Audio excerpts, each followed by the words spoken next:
दोस्तों की हाल है? ठीक हो? उम्मीद करना तुसी ठीक हो। सो मैं ठीक हाँ। तो दोस्तों मैं इस वक्त आधे गाँव वाले बाहर रोड ते खड़ा ते धुप यार अज काफ़ी है। दूसरे तीसरे दिन गर्मी काफ़ी बन गई है। फिर तो तुसी वेख सकते हो साडा इलाका है।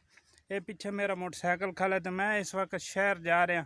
शहर थोड़ा कम है, थोड़ा कच्चा रास्ता है। वो भी थोड़े नाल शेयर करते हैं कि सानू मुश्किलात जड़ियां ना शहर जावन तो इत्थे साडा ये तो रोड है तो अगे थोड़ा जा कच्चा रास्ता है, काफ़ी मुश्किल नाल जाना पौंदा है। केड़ी शहर दा टायर चाहिए होता है?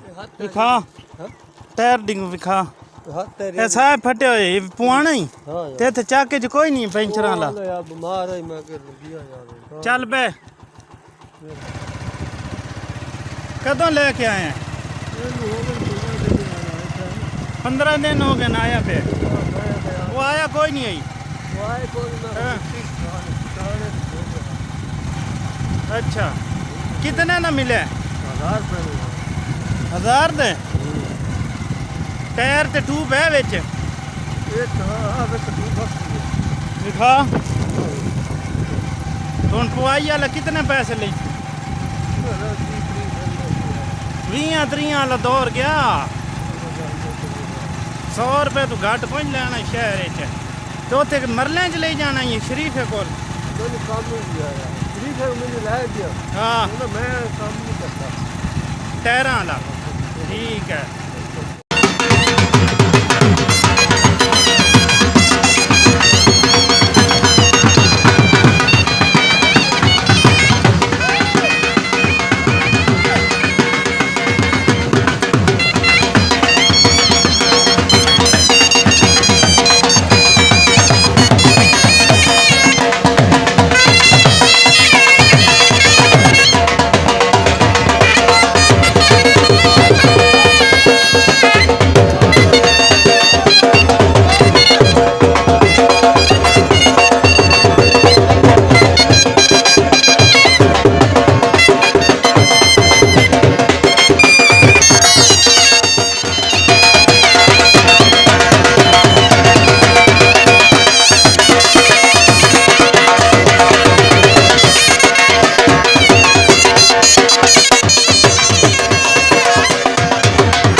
पहुँच जाए हैं शहर जी है साडा शहर।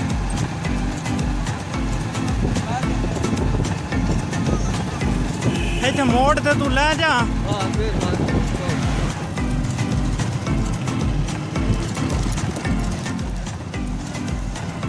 खान को लैनक लैनी है वापसी तो उत्थे खान बैठा है इस को लसों से